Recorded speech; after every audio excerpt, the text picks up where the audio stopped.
에베소서 2장 1절부터 10절까지 성경 펴놓고 함께 읽어보시길 바랍니다. 같이 읽겠습니다.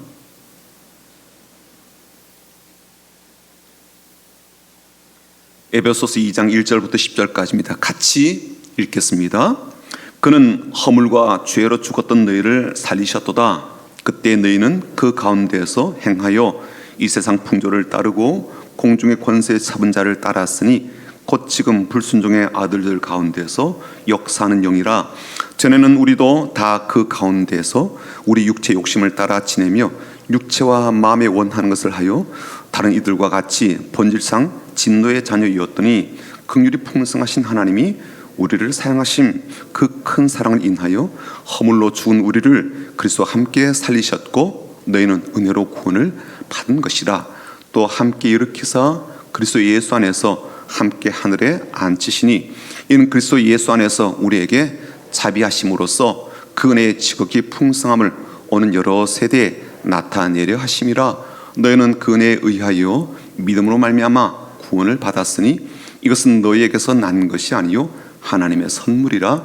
행위에서 난 것이 아니니 이는 누구든지 자랑하지 못하게 함이라. 우리는 그가 만드신 바라 그리스도 예수 안에서 선한 일을 위하여 지으심을 받은 자니 이 일은 하나님이 전에 예비하사 우리로 그 가운데서 행하게 하려 하심이니라. 아멘. 대부분의 사람들이 마음에 품고 있는 것이 행복에 대한 소망이죠. 행복했으면 좋겠다. 그래서 사람들은 이 행복을 누리려면 돈이 많아야 된다, 혹은 높은 위치에 올라야 된다, 혹은 사람들에게 큰 영향력을 끼치는 삶이 되어야 된다, 그런 생각을 갖고 있습니다. 그런데 이런 소유라든지 위치라든지 혹은 넉넉함 또 영향력 이런 것에 의해서 우리 행복을 느끼는 게 아니라 실은 고마움을 느끼는 정도만큼만 행복을 느낀다는 거예요.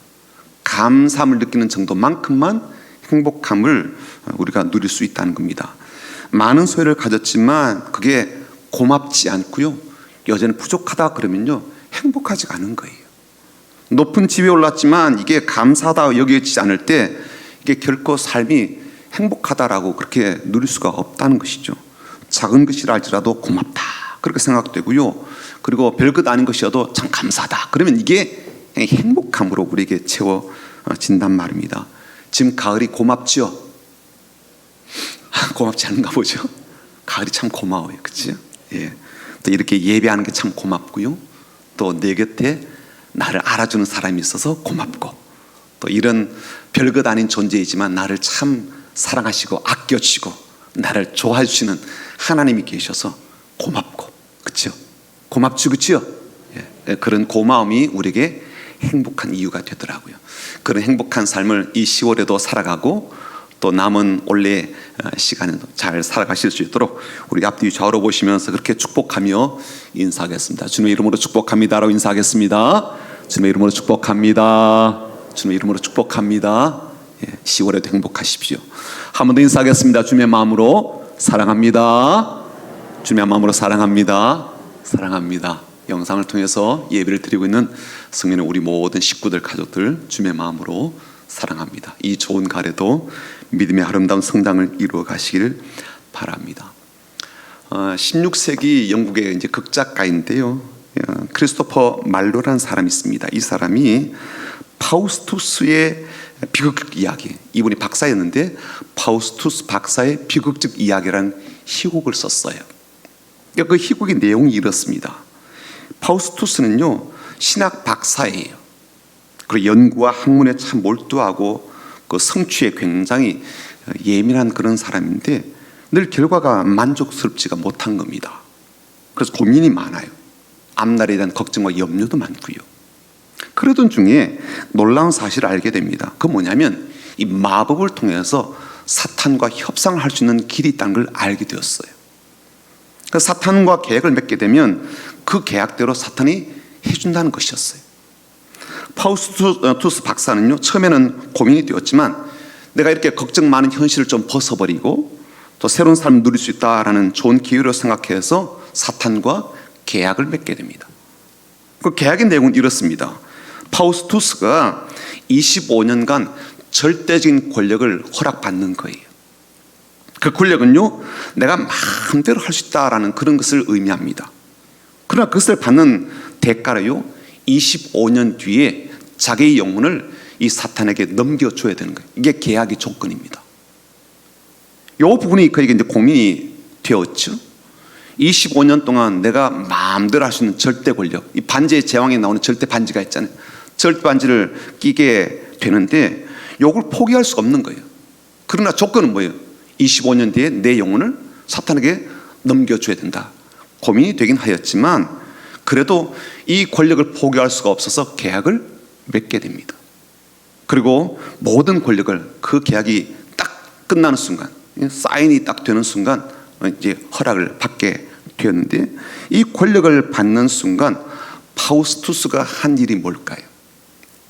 여러분에게 만약에 절대적인 권력이 주어진다면 하고 싶은 일은 어떤 것입니까?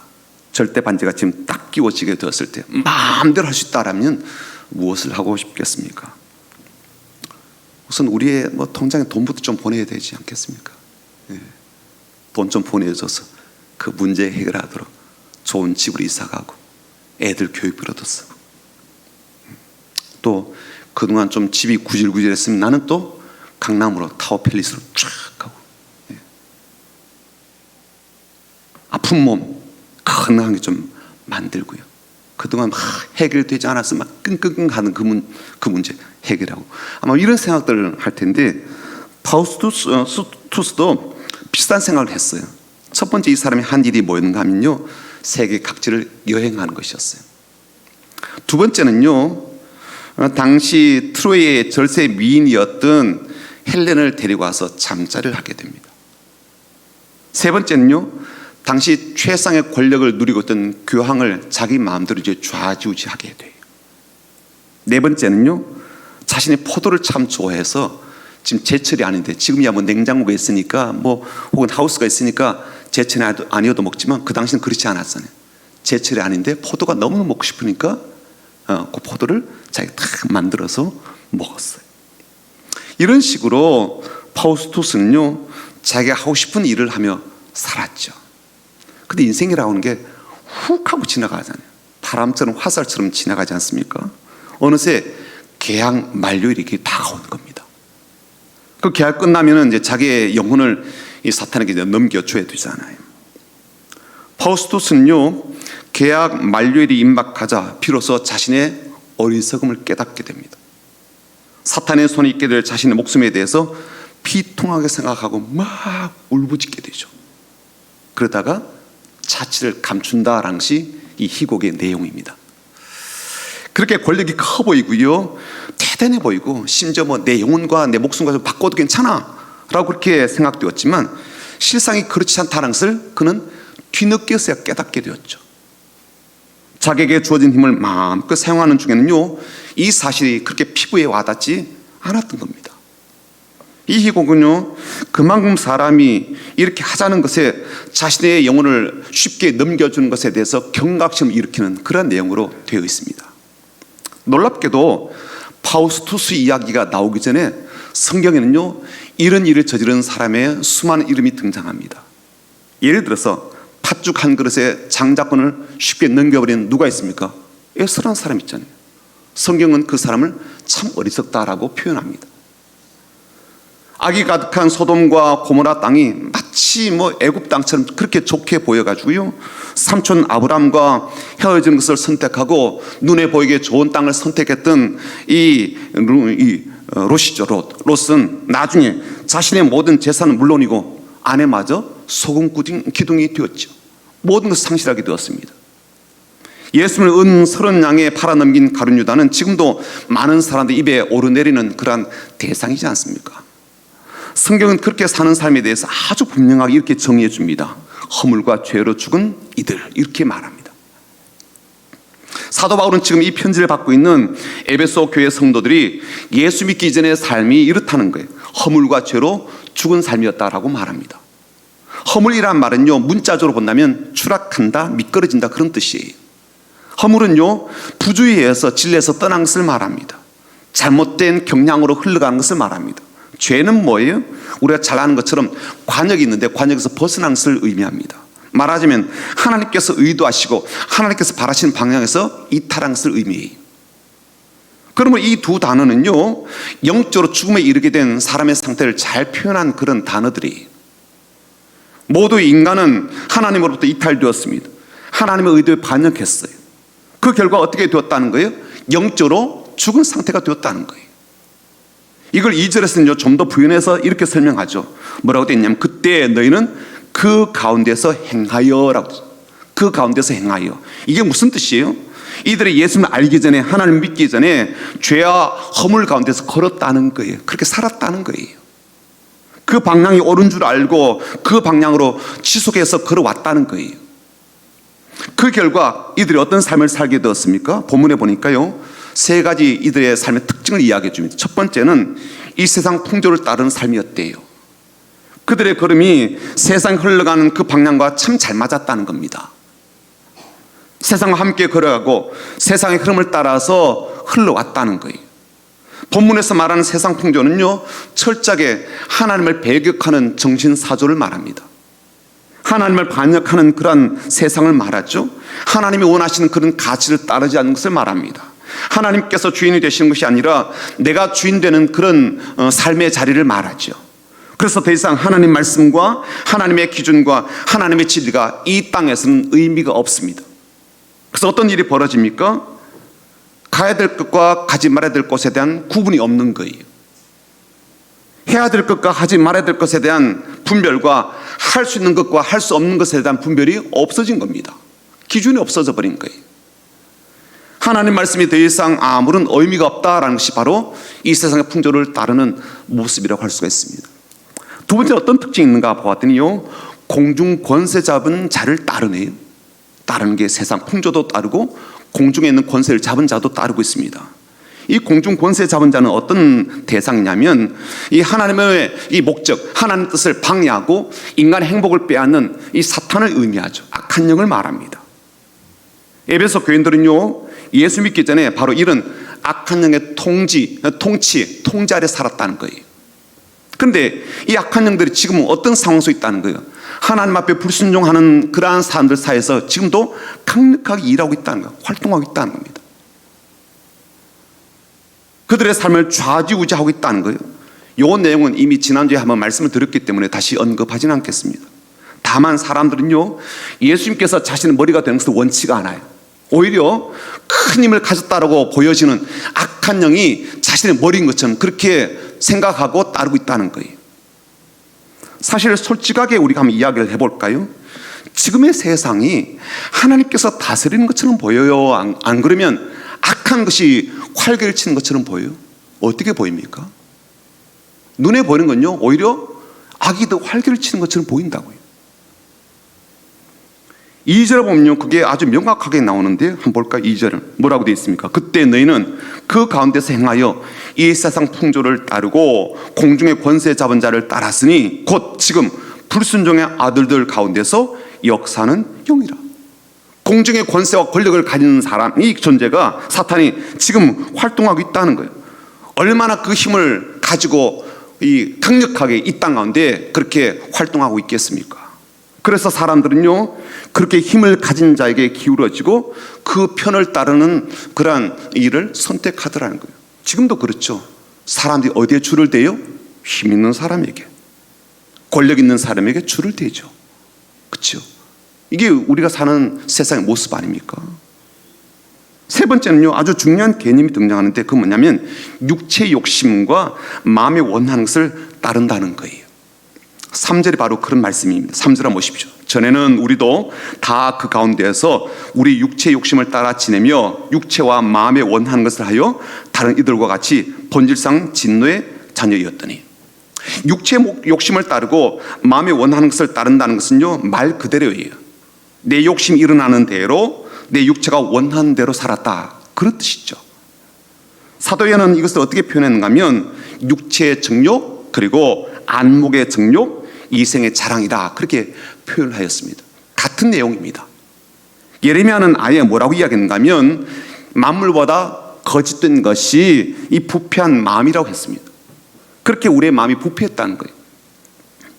우리는 그렇게 생각합니다. 우리의 마음에 좋은 것도 있고요, 귀한 것도 있고 선한 것도 있다고 생각합니다. 그게 성선설이잖아요. 그러나 우리의 마음을 가만히 좀 객관적으로 보게 되면요, 상당히 이기적입니다. 물론 우리는 이 사실을 좀 부인하고 싶죠. 하지만 이게 우리의 실상입니다. 현실이에요. 아닌 말로 우리의 과거로 한번 돌아가 보십시오. 우리 어릴 때, 아니면 우리 청년 때 한번 생각을 해보자고요. 그때하고 비교해 본다면요, 우리가 좀 더 나아져야 되겠죠. 우리가 그렇게 마음이 선하다면, 마음이 좋다면, 착하다면요, 그때보다 지금이 훨씬 더 나아져야 되겠죠. 훨씬 더 안전하고 평화로운 그러한 세상이 되어야 될 것입니다. 그런데요, 오히려 거꾸로이지 않아요? 그때가 더 좋았다라고 여기지 않아요? 물론 지금은요, 편리한 세상 속에서 살지만 오히려 더 각박해졌다라고 말합니다. 그때가 오히려 지금보다 훨씬 더 순박했다라고 생각하고요, 그때가 훨씬 더 인간미가 있었다라고 생각해요. 사람 마음이 선하다면요, 그때보다 지금이 더 나아져도 있죠. 근데 그렇지 않다고요. 결국 공중권세 자본자 이 사탄이요, 인간의 부패하고 이 거짓된 마음, 육체 욕심을 끊임없이 자극해서 더더욱 세상의 풍조를 따르게 하는 것이죠. 그리고 하나님 앞에서 불순종하는 사람들의 이 걸음을 더욱더 강화해서 그쪽 방향으로 계속 몰아가는 거죠. 악한 영에 의해서 더 망가진 그 마음으로 살도록 그렇게 만들고 있죠. 이런 상태를 가리켜서 사도 바울은 죄와 허물로 죽었다. 그래서 근본적으로 하나님의 진노를 받을 수밖에 없다라고 말하고 있습니다. 그러나 오늘 말씀에는요, 놀라운 역전과 반전이 있습니다. 그건 뭐냐면 우리에게 복음을 들려주고 있기 때문에 그래요. 그 복음이 뭐예요? 1절에 보면 이렇게 되어 있어요. 1절 보십시오. 그는 허물과 죄로 죽었던, 그 다음에요, 너희를 어떻게 해요? 살리셨다. 허물과 죄로 죽었던 너희를 살리셨다. 살리는 복음이 이 가운데 들어있는 거예요. 복음은 어떤 거예요? 살리는 거예요. 삶을 회복시키는 거예요. 이 땅 현실 속에서 살아가는 우리 인생을요, 새롭게 하는 거예요. 그 살리는 복음이 오늘 본문 가운데 담겨져 있습니다. 왜 이게 복음일까요? 그 뭐냐면요, 사람을 살리되 하나님의 긍휼로 살리니까, 하나님의 사랑으로 살리니까, 하나님의 은혜로 살리기 때문에 그렇습니다. 사람이 가진 어떤 능력이나 어떤 기준이나 사람이 갖고 있는 어떤 선행이나 이걸 갖고 따져가지고 살린다 죽인다 이런 것이 아니라 하나님의 은혜로, 하나님의 사랑으로, 하나님의 긍휼로 살리기 때문에 그래서 복음인 거예요. 왜 복음일까요? 오늘 이 복음에 대해서 세 가지 분명한 사실을 우리에게 이렇게 이야기해 줍니다. 첫 번째는요, 예수님과 함께 우리를 살리기 때문에 그래요. 5절 한번 보십시오. 5절이요. 같이 한번 읽어보겠습니다. 5절이요. 시작. 허물로 죽은 우리를 그리스도와 함께 살리셨고 너희는 은혜로 구원을 받은 것이라. 그리스도와 함께 살리셨대. 저는 이 말씀이 이렇게 이해가 되고 해석이 되었어요. 주님은 죄와 허물로 죽은 우리와 함께 하심으로 우리를 살리셨어요. 이미 죽은 우리들, 세상의 풍조를 따르면서 영혼을 넘겨주어서 영적으로 이미 죽은 상태가 된 우리에게 예수님이 함께 하심으로 우리를 살려주셨습니다. 특히나 이 공중의 권세 잡은 자가 권세와 권력만 잡고 있는 게 아니라 그 힘으로 우리를 사로잡고 있는데, 그런 상태에 있는 우리들에게 예수님이 함께 하셔서 이 악한 영이 우리를 함부로 끌어가지 못하도록 막아주셨다는 거예요. 우리를 살리는 위대한 승리를 위한 하나님의 완벽한 방법이 있죠. 공중의 권력과 힘을 가지고 있는 이들이 그 힘으로 우리를 사로잡아 끌고 다닐 때 그 힘을 뿌리치고 우리 자신의 삶을 독자적으로 살아낼 수 있는 그러한 이들이 우리가 몇이나 되겠습니까? 이제 내가 바로 살 거야 라고 하면서 그렇게 제대로 자신의 삶을, 하나님이 부르신 삶을 살 수 있는 사람이 몇이나 되겠냐고요.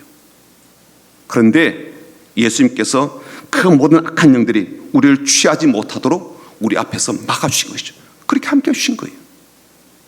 그런 의미로 우리 예수님이 함께 주신 복음을 우리에게 주셨습니다. 두 번째는요, 왜 복음입니까? 우리를 예수님 안에 있게 하시기 때문에. 조금 전에는요, 예수님이 우리와 함께 하시기 때문에. 두 번째는요, 예수님이 우리 안에, 예수님 안에 우리를 있게 하시기 때문에 그래요. 7절 한번 보십시오. 같이 읽어보겠습니다. 7절입니다. 시작. 이는 그리스도 예수 안에서 우리에게 자비하심으로써 그의 지극히 풍성함을 오는 여러 세대에 나타내려 하심이라. 그리스도께서 우리와 함께 하시는 것과 우리가 그리스도 안에 있는 것, 이건 어떤 차이가 있습니까? 여러분, 우리에게는요 외부에 있는 이 강력한 힘을 가진 사탄만 위협적인 존재가 아니에요. 실은요 우리 안에 있는 육체의 욕심, 우리 안에 있는 마음의 욕구도요 그에 못지않는 위협거리가 됩니다. 위험 요인이죠.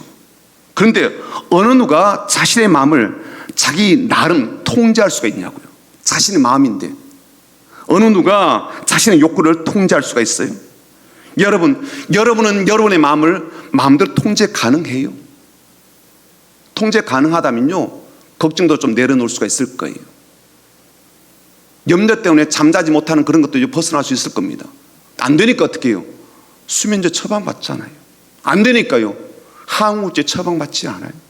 내 마음인데 안 되어가지고, 내 생각인데 그게 내 마음대로 안 되어가지고 그러지 않냐고요.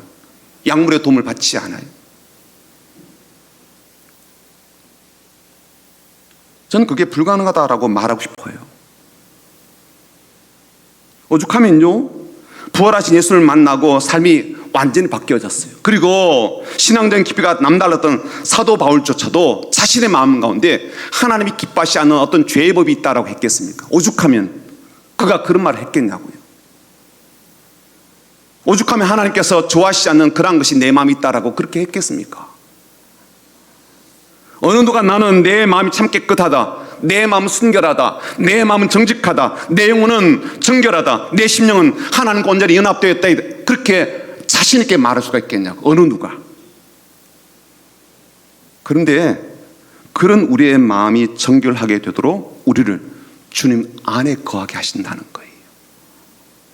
그렇게 우리의 마음을 하나님이 기뻐하시는 것에 둘 수 있도록 예수님 안에 거하도록 해주신다는 것, 이게 복음이죠. 우리의 마음이 예수님 안에 있게 하고 우리의 영혼이 예수님 안에 있게 합니다.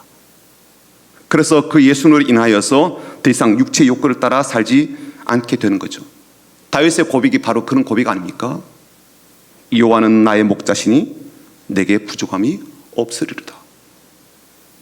하나님께서 내 목자가 되시고 내가 그분 안에 있으니 더 이상 육체 욕심의 마음이 빼앗기지 않습니다. 만족합니다. 그런 뜻이잖아요. 그렇게 우리를 주님 안에 있게 하시는 것이 우리를 제대로 살게 하는 하나님의 완벽한 승리의 방법이 됩니다. 세 번째 마지막으로는요 우리를 하나님의 위대한 작품처럼 그렇게 살게 하기 때문입니다. 10절 한번 보십시오. 이렇게 시작하죠. 우리는 그가 만드신 바라. 영어 성경에서는요 그가 만드신 바라는 이 말 속에 어떤 그런 영어로 되어 있는가 하면 God's workmanship이라고 되어 있습니다. 이게 뭐냐면 걸작품이란 뜻이에요. 허물과 죄로 죽었던 우리를 살려주시는 것도 고마운 일인데 이젠요 하나님의 놀라운 작품으로 만드신답니다. 사도 바울은요 고린도 교인들을 가리켜서 새로운 피조물이라 그랬어요. 하나님의 선한 일을 행하는 새로운 존재라 그런 뜻이죠.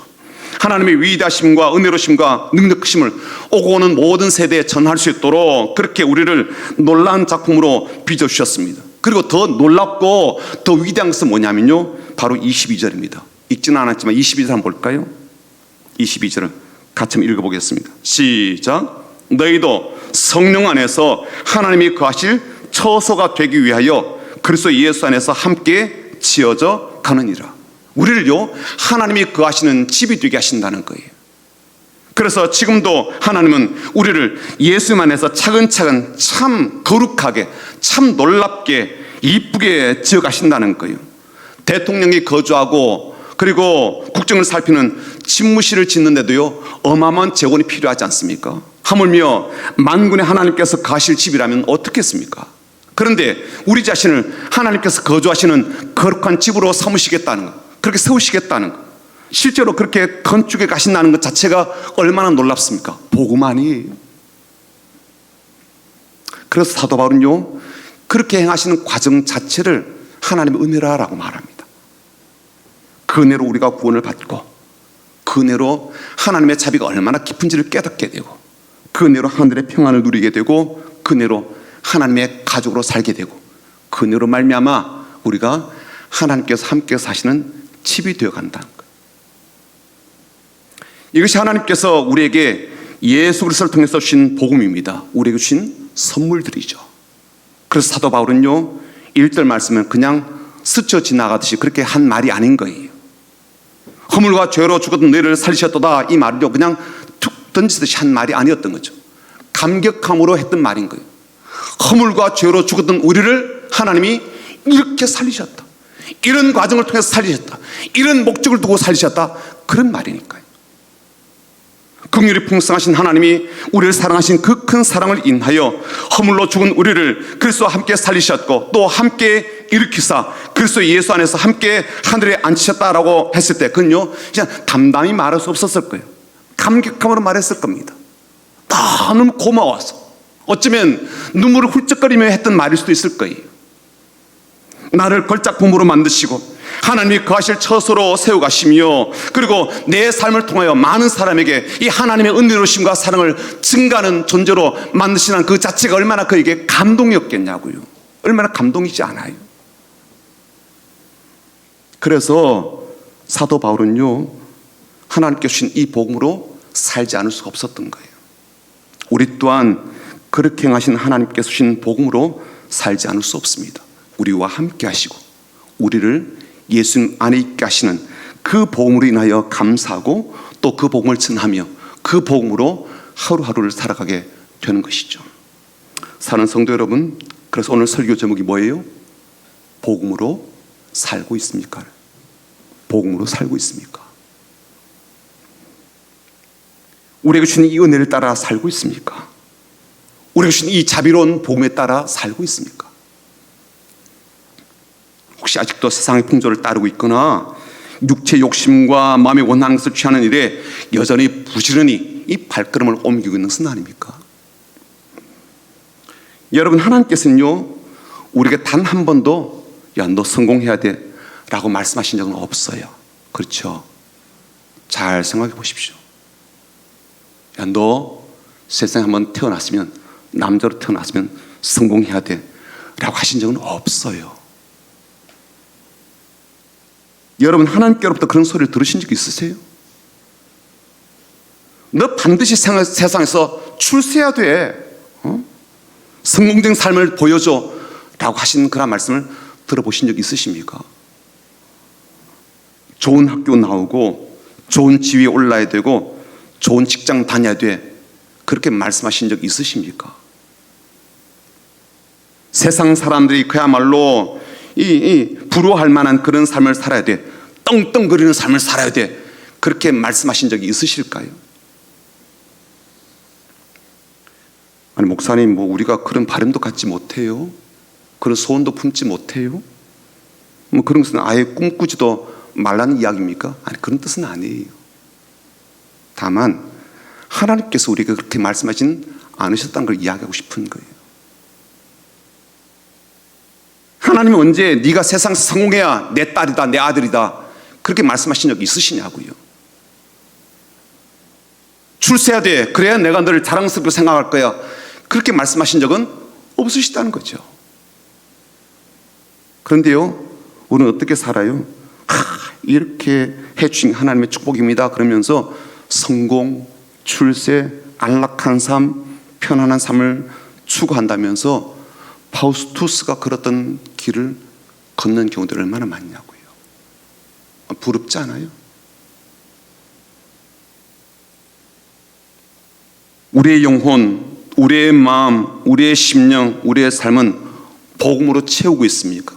복음으로 살고 있습니까? 복음으로 감사하고 있습니까? 2015년이니까 뭐 지금으로부터 한 7년 전인데요, 관객 수가 1270만 명이나 되었던 영화가 있습니다. 그러니까 암살이라는 영화인데요, 전지현 씨와 이정재 씨가 주연을 한 영화입니다. 1933년도이니까 일제가 우리를 이제 탄압하던 그 시기였는데요, 그때 상하이로 이 거처를 옮긴 우리나라 임시정부에서는요 친일파 암살 작전을 이제 시도하게 됩니다. 염석진이라는 역을 맡았던 이정재는요 독립군인 척하였지만 실상은 독립군의 정보를 일본에 넘겨주는 그런 이중 간첩이었습니다. 이 이정재의 이 배신 때문에 이 독립군의 계획은 수포로 도활한 일들이 참 많았고요. 그 피해가 이만저만이 아니었습니다. 독립군들이 이제 붙잡혀 가기도 하고 살해당하기도 하는, 고문 끝에 죽게 되는 일도 벌어지게 되었죠. 그런데 그렇게 이중 스파이로 활동하던 이정재는요, 아주 그렇게 질이 나쁜 존재였지만 우리나라가 일제에서 해방이 되고 나라의 주권을 찾은 뒤에도 별 탈 없이 잘 살게 됩니다. 게다가 해방 후에 열린 재판에서 이정재는 이 무죄로 이제 판결이 나고 자유로운 몸이 되게 됐죠. 그래서 거리를요 막 유유자적하면서 활발하게 됩니다. 여유로운 일상을 보내게 되죠. 그때 안옥윤 역을 맡고 있는 이 전지현이 이정재를 처단하기 위해서 나타나게 됩니다. 그리고 독립군의 이름으로 이정재를 심판하게 되죠. 근데 그렇게 이정재 앞에 나타났던 전지현이 그에게 묻습니다. 왜 민족을 배신하고 동지를 팔아넘겼냐? 그렇게 물어요. 그 물음에 이정재가 이렇게 대답합니다. 영화의 한 장면인데 한번 볼까요? 안옥윤, 왜 동지를 팔았나? 몰랐으니까. 해방될지 몰랐으니까. 알면 그랬겠나?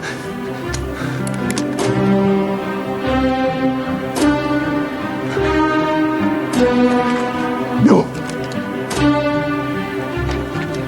16년 전 임무.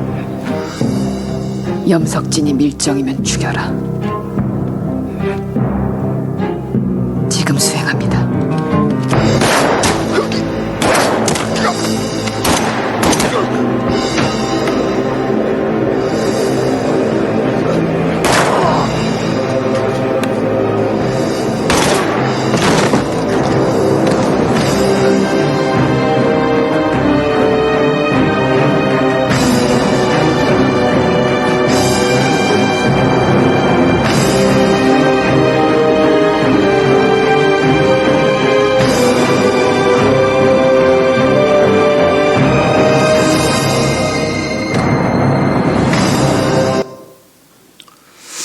이정재가 한마디로 이야기하죠. 뭐라고 이야기합니까? 몰랐으니까.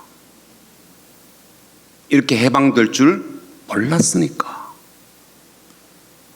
세상이 이렇게 바뀔 줄 몰랐으니까. 해방될 줄 알았다면, 세상이 이렇게 바뀔 줄 알았다면 내가 그랬겠나. 그렇게 말하잖아요. 알면 그랬겠나. 내가 그때 그것을 알고 그 사실을 알았더라면 이렇게 이중 간첩질을 했겠나. 여러분, 이정재가 한 그 말이 어떻게 들립니까? 그리고 어떤 생각을 하십니까? 몰랐다는 말 그대로 그는 몰랐지요. 그렇죠? 이렇게 될 줄 몰랐죠. 세상이 이렇게 바뀔 줄 알았다면 그렇게 살지 않았을 겁니다. 절대로. 저는 이렇게 생각이 드는 거예요. 그럼 다른 사람들, 독립군으로 살았던 다른 사람들은 이렇게 해방될 줄 알았을까요? 일본이 패망할 거라고 알았을까요? 우리나라가 다시 해방이 되고 주권을 되찾을 줄 알았을까요? 오히려 그 당시 사람들 보게 되면요, 이 독립군들은 내 나라를 어떻게든 찾겠다는 그런 일념이었죠. 독립을 하게 될지 않을지 몰라요. 다만 내 한 목숨이라도 내어놓아서 나라를 회복해야 되겠다, 그 마음이었죠. 나라를 사랑하는 마음이었던 거예요. 애국이죠. 애국. 그렇죠? 애국이었다고요. 반면에 이정재처럼 그렇게 이중 간첩으로 살아온 사람들은요, 그렇게 해방이 될 수 있을 거라고 생각하지 않았죠. 그건 될 수 없을 거라고 생각했던 거죠. 그리고 이 현실 속에서 내가 살 길을 찾아야 되겠다라고 자기 길을 선택한 겁니다. 그렇기 때문에 이럴 줄 몰랐다 그러고요, 알면 내가 그랬겠네라고 반문을 합니다. 그런데 전지현은요, 이정재가 밀정이고 이중 간첩이라고 하면서 그를 죽이는 임무를 수행하게 되죠. 사는 여러분, 이번 주 토요일에 우리 이제 전교연합수련회 이제 연천으로 떠나게 됩니다. 은혜 수련관에 가서 성도들이 참 행복할 그런 프로그램들을 진행하게 될 것입니다. 신앙적 풍성한 추억들을 담아오는 그런 훈련들도 하게 됩니다. 수련회 둘째 날 주일이죠. 주일 아침에는요, 이런 시간부터 영성 훈련을 지금 계획해 두고 있습니다. 그건 뭐냐면 인생을 돌아보고 신앙적으로 묵상하는 그런 훈련입니다. 수련회 장소가요, 딱 바로 한탄강 앞에 있어요. 바로 앞에 한탄강이 흐르고 있거든요. 그 강을 이제 건너는 과정을 저는 묵상 훈련에 좀 포함시켜 두었습니다. 저는 어떤 생각을 하게 됐는가 하면 이 한탄강이 우리가 죽으면 건너가는 요단강이라고 그렇게 상상을 해보았어요. 그리고 그 강을 건너게 되면 하나님 만난다라고 상상을 해보았습니다. 요단강을 건너간다는 것은 어떤 의미예요? 하나님 만난다라는 의미잖아요. 그러면서 영성훈련을 위한, 묵상훈련을 위한 이 핸드북 안에 이런 질문을 제가 넣어두었습니다. 그렇게 요단강을 건너 하나님 만나면 하나님이 당신에게 무엇을 물으실까요? 무엇을 말씀하실까요? 또 그렇게 내가 만나게 되고 마주한 하나님께 당신은 무엇을 말할까요? 어떤 말을 할까요? 그런 질문을 넣어놨습니다. 저는 우리가 하나님 앞에 서게 되면 이렇게 물으실 것이다 라고 예상이 됩니다. 너는 내가 말하고 내가 베풀고 내가 선물로 준 그 복음으로 살았는가? 그 복음으로 살았는가? 내가 너를 이 세상에 보낸 그 복음으로 너는 살았는가? 그 세상에서 너는 복음으로 살았는가라고 물으실 것 같아요. 하나님 앞에서 이정재처럼 나는 몰랐어요 라는 말은 통하지 않겠죠. 전쟁에게조차도요, 이정재의 그 말은 통하지 않았습니다. 내가 알았다면 그렇게 했겠는가라는 그 말은요, 어떤 사람에게도 의미가 없어요. 본인에게조차도요. 그리고 내가 그 말 하기 전에 그 말이 공하다는 것을 내가 알고 있지요. 더더욱 이제는요, 내가 몰랐다라고 말할 수 없게 되었습니다. 왜냐하면 오늘 그 복음이 무엇인지 다 들었잖아요. 그리고 심지어 복음을 왜 주셨는지도 들었습니다. 그리고 그 복음으로 살라고 하는 말도 저 여러분이 들었다고요. 몰랐다는 말 못합니다. 이제는요. 알았다면 제가 그랬겠어요? 그런 말 못한다고요.